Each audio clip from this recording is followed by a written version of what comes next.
Assalamualaikum warahmatullahi wabarakatuh. Perkenalkan, nama saya Cindy Fatima Renata. Saya absen 9. Di sini saya kelas 11 IPA 7. Nomor induk saya 16823 di Sekolah SMA Negeri 2 Ngawi Taruna Indonesia. Nah, di sini saya mau mempresentasikan mengenai tentang dampak perilaku bullying terhadap permasalahan gangguan mental pada siswa SMA Negeri 2 Ngawi Taruna Indonesia. Yang pertama, bab 1 pendahuluan latar belakang. Nah, sebelumnya di sini saya ingin menjelaskan mengenai Sekolah SMA Negeri 2 Ngawi.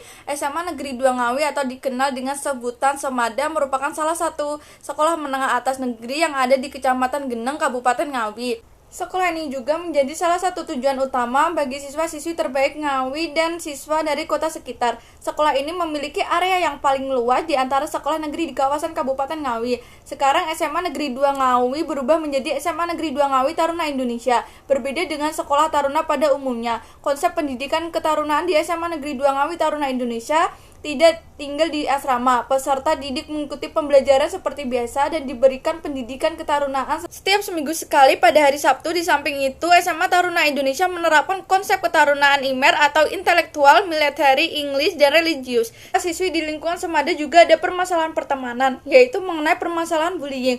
Bullying itu merupakan salah satu tindakan perilaku agresif yang disengaja dilakukan oleh seorang atau sekelompok atau secara berulang-ulang dari waktu ke waktu terhadap seseorang korban yang tidak dapat dipertahankan dirinya dengan mudah. Bullying tidak hanya berdampak pada korban tetapi juga pada pelaku. Tindakan mengintimidasi itu juga berakibat buruk bagi anak, reaksi bahkan bagi si pelaku sendiri. Hal ini disebabkan adanya ketidakseimbangan kekuasaan di mana pelaku yang berasal dari kalangan siswa atau siswi yang merasa lebih senior melakukan tindakan tertentu kepada korban. Kasus bullying yang dilakukan para siswa tampaknya terus terulang menerus.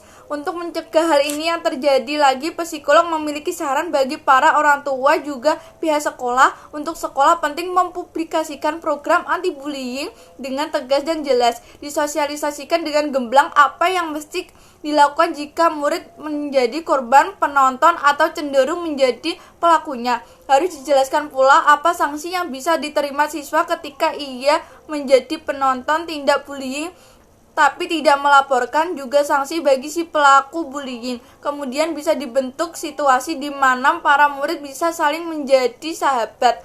Dengan begitu, ketika satu murid memiliki kekesalan terhadap murid lain, maka akan tidak dibiarkan bertindak sendiri. Selanjutnya ada rumusan masalah penelitian. Tanpa adanya pembalasan dalam masalah bisa menyebabkan kekaburan dalam mencapai tujuan penelitian. Untuk itu, peneliti merasa perlu membatasi ruang lingkup masalah tujuan penelitian. Adapun tujuan umum dalam penelitian ini adalah untuk mengetahui seberapa besar sekelompok teman sebaya yang dapat dipengaruhi terhadap terjadinya perilaku bullying di siswa di sekolah. Secara khusus, penelitian ini bertujuan untuk mengetahui hal-hal sebagai berikut. 1. Untuk mengetahui dampak perilaku bullying terhadap permasalahan gangguan mental di lingkungan SMA Negeri 2 Ngawi Taruna Indonesia. 1. Manfaat teoritis, menambah wawasan bagi praktis ilmu sosial, psikologi, dan pendidikan bahwa perilaku bullying tidak semata-mata timbul dari keinginan pribadi pelaku. 2. Manfaat praktis. Manfaat praktis ini dapat menjadi memasukkan bagi orang tua, hendaknya lebih memperhatikan bagaimana diri dengan siswa, siapa anaknya bergaul agar anak terhindar dari perilaku-perilaku yang menyebabkan bullying. Nah, selanjutnya yang terakhir ada ruang lingkup. Ruang lingkup penelitian di kawasan SMA Negeri 2 Ngawi Taruna Indonesia. Bullying menurut Wiyani 2012, bullying dalam bahasa Indonesia disebut menyakat, yang artinya mengganggu, mengusik, dan merintangi orang lain. Secara etimologi, kata bully berarti menggertak orang yang mengganggu orang lemah.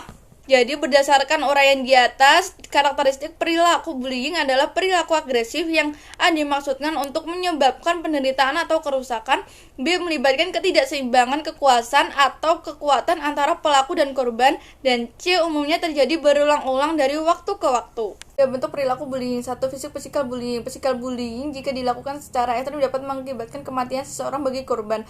2. Non-physical bullying. Non-physical bullying seorang pelaku atau bully yang tidak melakukan dengan kontak fisik secara langsung terhadap korbannya, melainkan dengan pengungkapan melalui bahasa atau cara berbicara dengan gerak tubuh. 4. Intensi bullying. Intensi bullying merupakan keinginan untuk melakukan penindasan kepada seseorang yang dianggap lemah daripada si pelaku. 5. Korban bullying. Korban bullying menurut Celoroso 2007 adalah pihak yang tidak mampu membela atau mempertahankan dirinya karena lemah secara fisik atau mental ketika mendapatkan perlakuan agresif dan manipulatif secara berulang-ulang atau bullying. Jadinya tindakan bullying dapat berdampak pada jangka waktu pendek dengan timbulnya perasaan tidak aman, merasa terasingkan, harga diri yang rendah, dan depresi yang bisa berakhir dalam bunuh diri. Latar penelitian adalah lokasi dan waktu penelitian, oleh karena itu tempat dan waktu penelitian dapat dikemukakan sebagai berikut. Dan kualitatif menurut para Creswell 2016 adalah metode-metode untuk menguji teori-teori tertentu dengan cara peneliti hubungan antar variabel dalam penelitian.